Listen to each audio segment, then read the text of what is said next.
Paulo, halatang kilig na kilig at ang ganda ng ngiti habang hinahaplos ni Kimi ang mga kamay niya. I've seen a lot of change, been through a lot of pain. Some things are not the same as they were a year ago, but all will be okay. I move on each and every day. The past. Nagpakilig ang tambalang timpaw ni Kim Chiu at Paolo Avellino sa Christmas event ng isang fast food chain sa Pasig City ngayong Biyernes, November 29. Parehong nakasuot ng pula sina Kim at Paolo at sobrang sweet sa stage. Kaya aakalain mong Valentine's Day ang event at hindi Christmas event. Malagkit din ang mga tinginan nila habang nagduduet. I am excited to celebrate the Chowking holidays with you. Kim, hirit ng aktor. Sa kanyang Facebook account ay ibinida ni Paolo ang video ng kilig moments nila ni Kim. Valentine's Day ba or Christmas pa lang? Kaloka, sabi ng fan. Grabe, this is the best of Kim Pao on stage.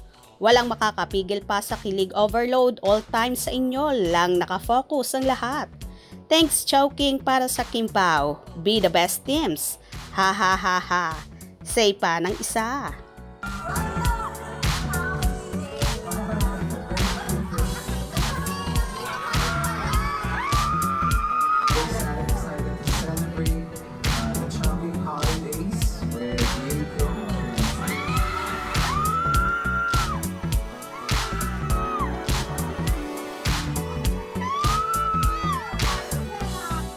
Samantala, may isa namang kumalat na video kung saan tila kinakabahan si Paolo, kaya naman hinawakan ni Kimi ang kamay ng aktor na tila ba pinapakalma ang nobyo.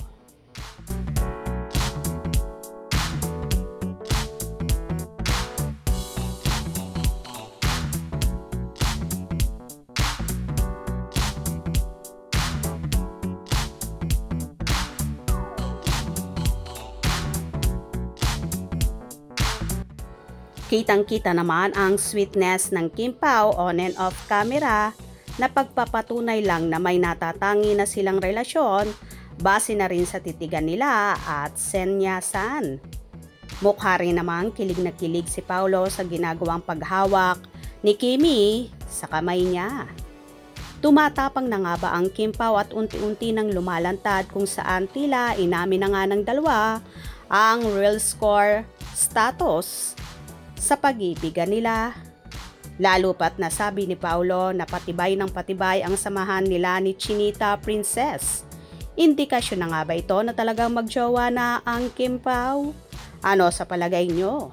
Kayo na ang bahalang humusga. Hope you enjoyed. Please subscribe for more info.